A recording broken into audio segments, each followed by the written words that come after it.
I just read a blog post and I had to buy everything that enterprise company was selling me just because I read one blog post. There was a tweet that I saw, and I knew as soon as I saw that tweet that I was going to buy some software from that enterprise company. There was this LinkedIn update that was just a video, and I swiped my credit card for 60 grand a month as soon as I seen the proposal, the PDF, a resource.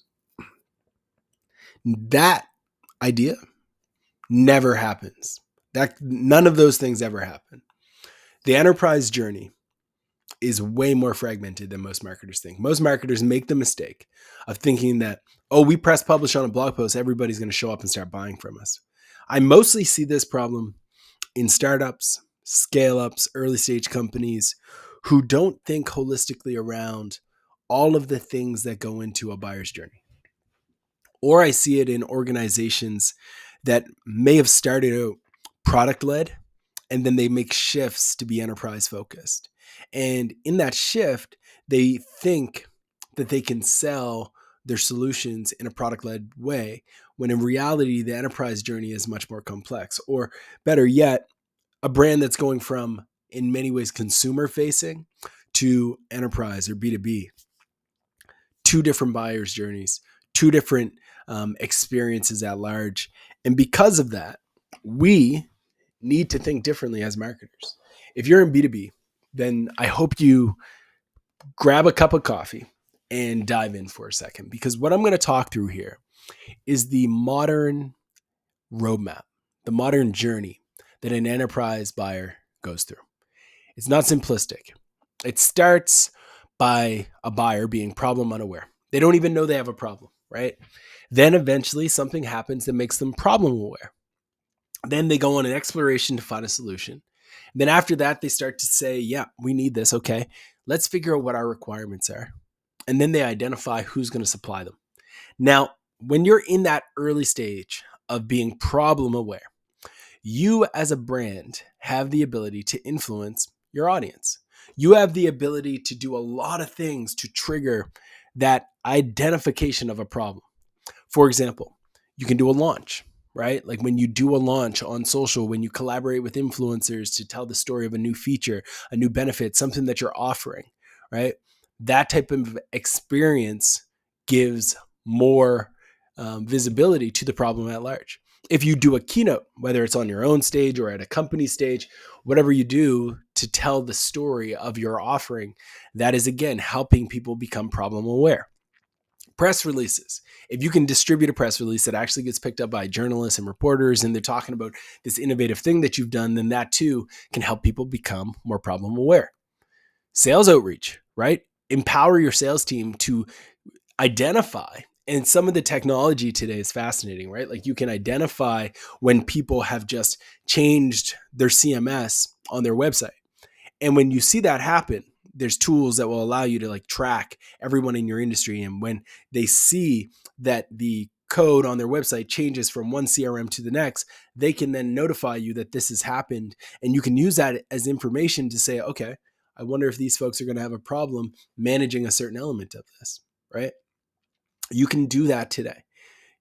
When your team reaches out because they've been triggered by this, they can help make the problem something that the buyer sees. There's more things though, like you can do podcasts.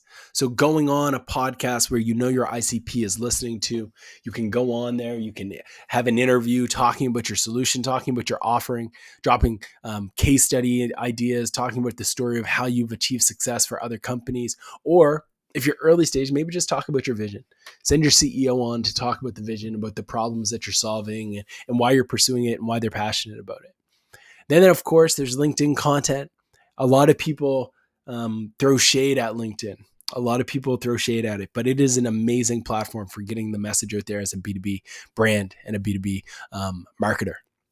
Trending content. So if something is trending on X, if it's trending in your community, these things can help stir up eyeballs, stir up attention. And then good old fashioned media releases. They're kind of like press releases, except you're going directly to even journalists in that regard, right? All of these things can help people become more aware of the problem. If the media talks about it, if podcasters are talking about it, all of these things can help your ICP become more aware of a problem that you solve. Trends reports are also a key piece of this. Like, you'd be surprised how many times I talk to enterprise folks and I hear them say that they learned about a solution because they were reading a trend report, right? If you can develop these trend reports or influence those who create these trend reports, it can be a great win for you. I always say, like, you want to grow on other people's platforms, OPP, right? And when you can think about that, other people's platforms, and you can try to create stories that live there, whether it's a trends report and you partner with a brand that has your ICP and you take all the work and then you distribute it through them, that can be a major unlock, right? Other ways that you can help people become problem aware is through a wide range of different things that are within your circle of control. And the reason why I say that idea of circle of control is because I feel like in our industry, a lot of us have made a mistake. We've made a mistake where a lot of our attention is focused on our circle of concern, things that we can't control. We can't control the algorithm. We can't control whether or not reach is throttled. We can't control what so-and-so tweets. We can't control how much money our competitors are raising. We can't control any of that, but we focus on it, right? What we should focus on are the things that we can control. We can control whether or not we decide that we are going to invest in creating independent research across the industry that's going to be valuable to our ICP. We can control whether or not we host a webinar where we're going to invite, through our sales team, the top 20 people that we want to work with and get them on that webinar to hear our story, hear our message. We can control whether or not we're going to roll out YouTube videos. We can control whether or not we're going to write reports. We can control whether or not on our website we have taken the time to identify our competitors and build out a list of their names and say, how many people are going to Google every single day, typing in our competitor's name and the word alternative? And then you do that at scale. You do that at scale to a point where every single time somebody is feeling like they hate your competitor's product, they go there and they learn about your alternatives, right? How many product sheets do you have? You can control that. Benchmarking reports, you versus the competitors, right? All of these things can lead to your audience being more problem aware, right? Case studies that you've developed. Develop stories out of your case studies. So many people make the mistake when they create case studies just to like kind of do the problem solution model, right? Instead, take me on a journey. Don't even make your customers and clients feel like when they're reading the case study, like, oh, you've saved the day. Make them feel like this is a valued partnership, that by collaborating with them, they're going to support my goals, I'm going to support their goals, and we're all going to win together, right? Create case studies that make them feel good because they're going to share them. And if you make them feel good, they're probably going to share them with their peer network. And their peers are probably your ICP, right? You want to create solution pages. Create pages that speak to your solutions and optimize them for search. Create white papers and make sure that in those white papers you're referencing your product. Go into communities and seed your stories regularly. This is something that I've been doing for years. It started many moons ago with a little website called inbound.org, growthhackers.com. I blocked off time in my calendar when I was a freelancer to intentionally go into these communities and just drop what I called knowledge bombs. What's that? Somebody would ask a question like, what is valuable content? Everybody talks about it, but what does it mean? And I would go in depth, writing like 2,000 words on what I believed valuable content looked like. I would break down that valuable content is educational, engaging, entertaining, empowering stories that captivate people's attention, hook them, and give them value, right? I went in depth. I brought examples. I brought stories. I even pulled quotes. That type of value into a community lets the community know more about you, and it sets you up for success. Review sites. I love review sites. I have a love-hate relationship with them. And let me explain why. I love them because there is so much value to be had in these sites. You might be thinking, what's a review site in B2B? Whether it's Clutch, Trust Radius, G2, Capterra, Gartner, you name it. These are sites that are reviewing software, enterprise products, solutions, agencies, and they're developing landing pages that compete for highly competitive keywords in the SERP, search engine results page, that your ICP would be typing in if they were problem aware. And they use these sites to make a decision. And what you can do is recognize that you can create these pages yourself too. It doesn't just have to live on their site. You can make them on your site, right? And then scale that out the same way that you did with the alternative pages, and you can win, right?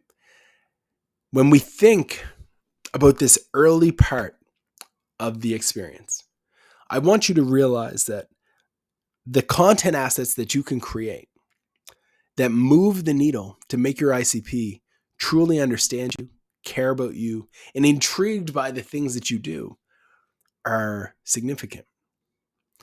You can create LinkedIn content, you can create webinars, you can host them, you can repurpose them, you can do sales outreach with case studies, you can launch solutions pages that are ranking in SERP.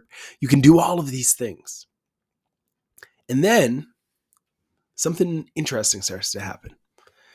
What's interesting is during that solution exploration phase, things start to get a little bit out of control. You notice how before everything was red? These are things you influence. This is your circle of control, right? But then this blue stuff starts to show up. That's the buyer. That's the things that the buyer is running, is in charge of, is controlling, where they might have to do an internal presentation to talk about why this is something they want to navigate. They might go to your website, something that you control, and have a demo, but not just with you. They might have looked at those review sites that you are trying to show up in and identified 5 other competitors. And now they're looking at those competitors getting demos on their websites, and they're using that to form a list of requirements for the best product for themselves or the best service for themselves. So they start to go down that journey, right? And ideally, fingers crossed, you're running some very targeted ads. You're running some very tight process where you're staying in touch, you're staying engaged, you're adding value, you're communicating with them, especially if they've made that touch point of a demo. And here's what's also interesting with tech today. There's this tool I've been experimenting with, and I'll share more on this later on as I continue to experiment. There's a tool that allows you to, there's a few of them now on the market actually, that tracks when somebody's on a pricing page. And it will use things like Clearbit and HubSpot to identify whether or not they work at a certain company and then set you up for success to be able to do outreach to those individuals. Automated, right? Great opportunity. Now, as this continues, they might internally start to create a success criteria document where they might start to figure out with their peers in a group setting, reach out on an email list to some of their own peers. They might go into a private Facebook group or in their WhatsApp channel with a bunch of their colleagues from university and start to have questions about, did you use this? Did you use them? Have you ever thought of this? Have you ever tried one? Maybe they're a member of something like EO or YPO or Hampton, one of those sites. And they're asking questions amongst their peers. Maybe amongst all of that, after you had a demo, after the relationship was moving well, they issue an RFP. And from that RFP, they start to throw you in the mix. They start to say, we want you to have conversations. So you start to have conversations with them, with your own peers to understand their problems. You have internal dialogues to understand how you can tailor your solution. Maybe there's people on LinkedIn talking about it, right? Like maybe not talking about the RFP necessarily, but talking about your business, or you're getting DMs from people on LinkedIn within the company, or maybe you're driving them a DM. Maybe you're looking to bring in third-party consultants that have worked with them and bringing them into the mix. Or maybe you recognize that these people are all on a certain community. They're all subscribed to a certain Substack, so maybe we should sponsor it or partner with an influencer to get us more closely connected to this brand, right? All of these things happen. And then, oh no, the worst thing just happened. The key contact That person who loved you, that read your reports, that followed you on YouTube, that built all the case studies, who was in your DMs, giving you an insight into where you should go, that person, they just left for another company. So now you're kind of going back into stakeholder perspectives, and in many ways you're relying on some of these product sheets, some of this benchmarking report, maybe some independent research to really show your authority again and give that back to them, right? And then at that point, when the solution exploration is coming on, the team over at your ICP, they're on your website, they're visiting pricing pages, they're visiting your case study pages, and they start to then develop a requirements effort, right? They start to build out, these are the requirements that we need to actually roll out with. And they start to build out an RFP response checklist. They give weights to different things. They give weights to your reference checks. They give weights to the parallels between your case studies and what they need. They give checks to security and compliance requirements, scalability of your system, some of them even DEI, right? Like they include all of these things. And then these go back to you. And your team now has to analyze it, create a story, and create a message around how you're going to tackle that. And then outside of that, as that continues, their legal team are thinking about, how do we exit this contract? How do we get out of this if this doesn't go well, right? The legal team is like, no, we don't like this term. And then CFO comes in, I don't like this budget. This cost doesn't work. How much upfront? I don't like that. Procurement, let's get some more procurement issues thrown in, right? Then potentially they're going to have a capital review board that reviews it. There might be some change management planning that has to take place. There's people debating and arguing about how this is going to be adopted by the org, right? All of these types of conversations are happening within the enterprise while you're hopefully not just pressing publish on blog posts, hoping that people find you. But instead, hopefully, you're supporting your sales team with content assets that can be used to nurture relationships, to demonstrate authority, to help them move forward through all of this, to better understand how they can communicate your value, your case studies, all of these things. And then they might come back with questions and feedback, and your team has to respond to them. And then you might get selected. And if you get selected, then look out, right? Make that partnership announcement. Make a big deal over it. Let everybody know that you folks are collaborated, unless legal didn't allow you to do that, right? This is the modern B2B enterprise journey. It's not, I read a blog post and I'm going to buy. It's not, I follow you on Twitter, I'm going to buy. It is, I read your blog post. I clicked on an ebook. I got a few emails for 2 months. I went to your pricing page. I shared it in my company Slack. One of my colleagues reached out. That colleague you connected with, they got a live demo. I joined the call. I gave my thumbs up. I invited my CMO. I invited my CIO to the next call, which was live. I managed that process from the background. I liked what I saw. I read a few more case studies. I requested that you send me some. I sent those to the team. They had questions around a certain feature. I sent them your feature page. I sent them a Loom that talked about your feature page. After that, they had questions about how you compared to another company. So I went to G2 and I shared that review. But the one on your website was way more in depth, so I gave them that too. And then we had another call. We had another meeting. It went well. I chatted with procurement. They didn't like your pricing. I came back to you with some negotiations. You adjusted it. My CEO got whiff of it. They wanted a case study. I showed them my old case study. They approved the case study. They're aligned. We got through procurement. We got through legal. We got through the security process. We sent you a computer and we are locked in. That's the modern B2B enterprise journey for some spaces. Some spaces are way easier. Don't get me wrong. Some spaces are way easier. But in some industries, a lot of large enterprises, that's what you're going to experience. So when everything is more complex, how do you navigate it? You need to think holistically around the process and the function of your content engine, your storytelling engine, your brand engine, and how it supports that journey. How do you ensure that all the way through this wild experience, you have assets that can support you? We believe in a simple methodology: research, creation, distribution, and optimization. What does that mean?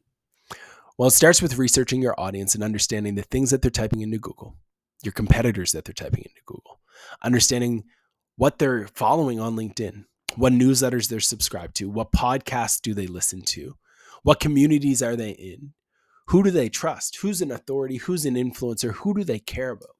We start with that research.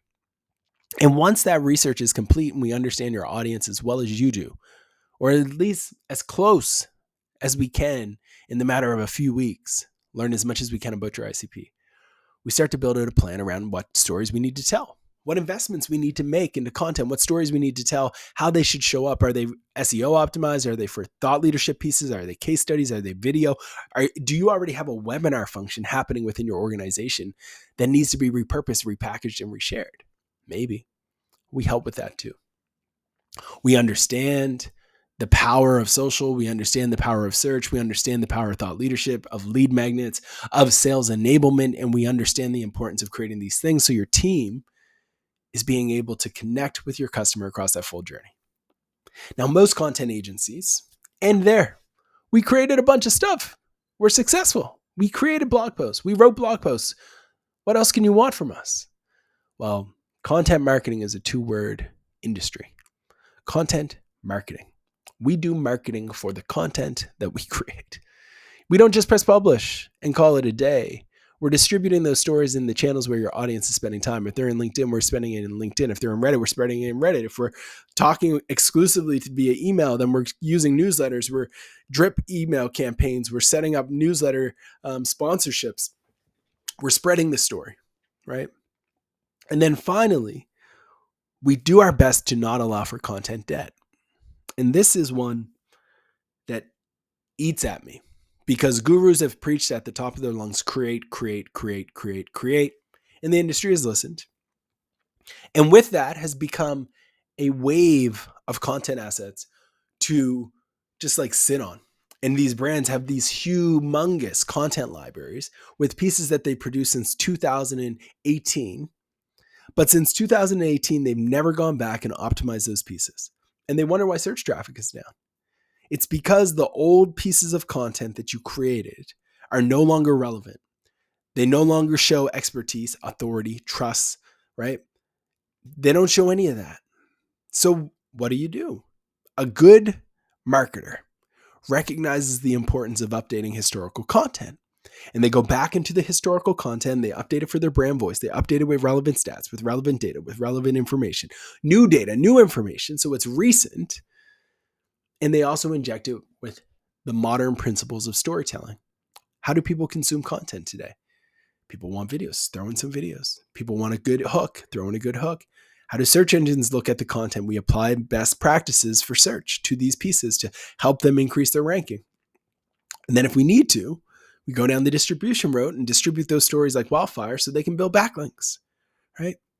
This is the framework that you use to ensure that you're maximizing against the wild journey that we go through today. This is what it looks like when it's all said and done, folks. We set up our clients with project managers, with reporting functions, with dashboards. We offer strategic consulting nonstop, right? When something's breaking, we're sharing the news. We're having sync calls with our clients. We're hosting them for individual calls and dialogues around things that are happening in our industry.